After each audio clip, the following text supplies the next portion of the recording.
Guys آج میں آپ کو بتانے جا رہی ہوں ٹرکی کے بارے میں۔ ترکی اس کا official name Republic of Turkey ہے۔ ٹرکی یورپ ایشیائی ملک ہے، یعنی براعظم ایشیا اور یورپ دونوں میں واقع ہے۔ ٹرکی کی 97% زمین ایشیا میں جبکہ باقی 3% یورپ میں ہے۔ گائز ٹرکی کے 81 صوبے اور 600 کے قریب شہر ہیں۔ آبادی کے لحاظ سے سب سے بڑا صوبہ استنبول ہے اور رقبے کے لحاظ سے کونیا سب سے بڑا پروونس ہے۔ ملک کا سب سے بڑا شہر استنبول اور اس کی آبادی 1.5 کروڑ سے زیادہ ہے۔ ترکی کی سرحدیں 8 ممالک سے ملتی ہیں۔ اس کے شمال مشرق میں جارجیا اور مشرق میں امریکہ، آذربائیجان اور ایران اور جنوب مشرق میں عراق اور شام اور جنوب مغرب میں میڈیٹرینین سی واقع ہے۔ ٹرکی کی آفیشیل لینگویج ٹرکش ہے۔ گائز ٹرکی کے بارے میں کہا جاتا ہے کہ یہ خطہ سب سے پہلے آباد ہونے والے خطوں میں سے ایک ہے۔ ٹرکی کا بیشتر حصہ اناطولیہ کے جزیرے نما پر واقع ہے۔ اناطولیہ کے اس جزیرے نما پر 7500 سال پرانی زندگی کے آثار بھی ملے ہیں، جنہیں یونیسکو ورلڈ ریکارڈ میں بھی شامل کیا گیا۔ اس کے علاوہ گائز کیا آپ جانتے ہیں اوس خان کون تھا؟ کیا آپ جانتے ہیں آیا صوفیہ کے ستون کے بارے میں مسیحیوں کا عقیدہ کیا تھا کہ دشمن اس کے پاس پہنچے گا تو آسمان سے ایک فرشتہ ہاتھ میں تلوار لیے نازل ہوگا؟ کیا آپ جانتے ہیں آیا صوفیہ مرد تھا یا عورت تھی؟ اس نام کی مسیحیوں کے نزدیک کیا اہمیت ہے؟ کہیں آیا صوفیہ میوزیم کو مسجد میں تبدیل کرنا قیامت کے قریب آنے کا کوئی اشارہ تو نہیں؟ معاہدہ توازن کیا ہے؟ کہ واقعہ ترک 2003 کے بعد دوبارہ سلطنت عثمانیہ قائم کر پائیں گے یا قسطنطنیہ پر دوبارہ یورپی قبضہ کر لیں گے؟ کیا آپ جانتے ہیں اردگان ماڈل کیا ہے؟ اس کے علاوہ میں آپ کو بتاؤں گی ٹاپ ٹورسٹ ٹرکی اٹریکشن کے بارے میں۔ گائز آج کی ویڈیو بہت ہی دلچسپ اور حیرت انگیز معلومات پر مبنی ہے جسے آپ بڑے عرصے تک بھول نہیں پائیں گے۔ گائز ٹرکی 2 براعظم ایشیا اور یورپ میں واقع ہے۔ اس ملک کا 3% حصہ یورپ میں اور 97% حصہ مغربی یورپ میں آتا ہے۔ ترکی کا کل رقبہ 7,83,356 مربع کلومیٹر ہے۔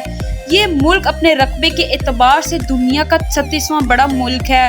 2017 کی ایک رپورٹ کے مطابق ٹرکی کی آبادی 8,08,10,525 افراد تھی، جو اسے دنیا کا 19واں بڑا ملک بناتی ہے۔ انقرہ ٹرکی کا دارالحکومت ہے، لیکن استنبول ٹرکی کا سب سے بڑا کاروباری شہر ہے۔ اصل میں اس شہر کو تاریخ میں قسطنطنیہ کے نام سے یاد کیا جاتا ہے۔ ٹرکی کے کل 81 صوبے ہیں، جن میں صوبہ استنبول، صوبہ انقرہ، صوبہ ازمیر، صوبہ اردو مشہور ہیں، جن کو غیر ملکی اچھی طرح جانتے ہیں۔ ٹرکی میں ایک ایسا وقت آ گیا تھا کہ ٹرکی کے لوگ ٹرکی کو یورپ بنانے کے حق میں اٹھ کھڑے ہوئے تھے۔ ٹرکی میں حجاب کرنے تک پابندی لگا دی گئی تھی، جو کہ سب قربی سازشوں کا حصہ تھا۔ انہوں نے پورا اناطولیہ حتیٰ کہ شام، مصر، اردن اور فلسطین پر بھی قبضہ کر لیا۔ حضرت عیسیٰ علیہ السلام کے ماننے والوں کی بڑی تعداد نے ترکی کو اپنے مسکن بنا لیا اور یہاں دعوت تبلیغ کی سرگرمیاں جاری ہو گئیں۔ 300 عیسوی کے لگ بھگ اس پورے خطے نے مسیحیت کو اپنا لیا تھا اور 330 عیسوی میں رومی شہنشاہ قسطین نے مسیحیت قبول کر کے اسے سرکاری مذہب بنا دیا۔ یہی وہ بادشاہ تھا جس نے قسطنطنیہ کی بنیاد رکھی تھی۔ اس سے پہلے اس شہر کا نام بازنطین ہوا کرتا تھا، مگر آج کل اس شہر کو استنبول کے نام سے جانا جاتا ہے۔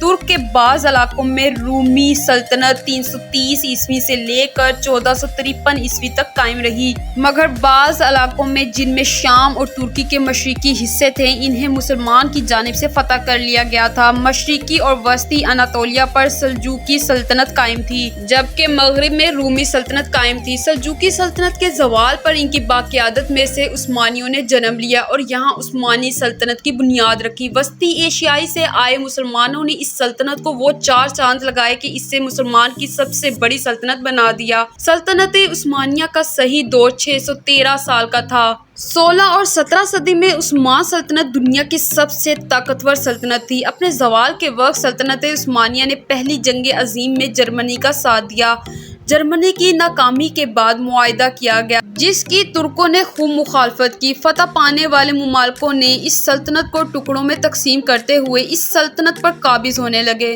18 ستمبر 1922 کو ترکوں نے تمام فوجیوں کو ترکی سے نکال دیا۔ 1 نومبر 1922 کو ترک پارلیمان نے خلافت کا خاتمہ کر دیا۔ یوں مسلمانوں کی 613 سالہ عظیم سلطنت یعنی سلطنت عثمانیہ کا خاتمہ ہو گیا۔ 24 جولائی 1923 کو معاہدہ کیا گیا۔ یہ وہی معاہدہ تھا جس نے ترکی کو باندھ کر رکھ دیا تھا۔ یہ مغربی ممالک کی مسلمانوں کے خلاف ایک سازش تھی جو کامیاب ہو گئی۔ اس معاہدے پر ترکی پر 100 سال کی پابندیاں لگا دی گئی۔ ان پابندیوں پر ترکی اپنا طے شدہ حدود کے خلاف ورزیاں نہیں کر سکتا تھا۔ اس معاہدے پر سلطنت کا خاتمہ اور سلطان کو جلاوطن کر دیا گیا تھا۔ خلافت کی مکمل املاک اور سلطنت کی سبھی املاک ضبط کر لی گئی تھی۔ ترکی کو 100 سالوں کے لیے اپنے ملک پر یا دوسرے ملک پر ڈرلنگ کرنے کی پابندی عائد کر دی گئی تھی، یعنی 100 سالوں کے لیے ترکی پیٹرول امپورٹ کرنے کا پابند بنا دیا گیا تھا۔ باسفورس کو عالمی سمندر کا حصہ بنا دیا۔ یہاں سے جو گزرے ترکی والے اس سے ٹیکس وصول نہ کر سکیں۔ یہ اس معاہدے کی اہم شرائط تھیں۔ اس معاہدے پر دستخط سوئٹزرلینڈ میں نوازن کے مقام پر ہوئے، اس لیے اس معاہدے کو معاہدہ نوازن کے نام سے پکارا جاتا ہے۔ اس معاہدے کے بعد 29 اکتوبر 1923 کو ترکی کو آزاد اور خود مختار ہونے کی حیثیت سے ساری دنیا نے قبول کر لیا اور یہی دن ترکی کا قومی دن کہلایا جائے گا۔ ترک معاشرہ بڑی تیزی سے یورپ کے برابر پہنچ گیا۔ سیاحوں نے ترکی کا رخ کیا۔ ترکی نے ہر سال 3 کروڑ سے زائد سیاح آنے لگے۔ سیاحوں کی ایک بڑی تعداد یورپ اور عرب ممالک سے آتی ہے۔ دنیا میں سیاحی انڈسٹری کا والیوم 3000 ارب ڈالر سے زائد ہے۔ سیاحت دنیا میں سب سے زیادہ منافع بخش انڈسٹری ہے۔ اردگانوں سے 30 سالوں میں ترکی کو پوری دنیا کے لیے کھول دیا۔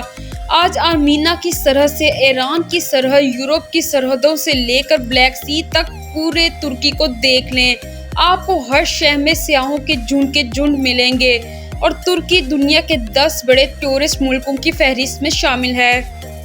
ترکی ڈراموں نے پوری دنیا کی میڈیا انڈسٹری پر پنجے گاڑنا شروع کر دیے۔ اس کے علاوہ ارطغرل غازی، پیار لفظوں میں کہاں، سنہری تتلیاں اور بہت سے ٹرکش ڈراماز جنہوں نے کامیابی کے ریکارڈ توڑ دیے۔ YouTube channel P T V نے اردو میں ارطغرل کے تمام ریکارڈ توڑ ڈالے۔ اسے 1.5 ارب سے زائد لوگ دیکھ چکے ہیں۔ اس چینل کے 8.30 ملین سے زائد سبسکرائبرز ہیں۔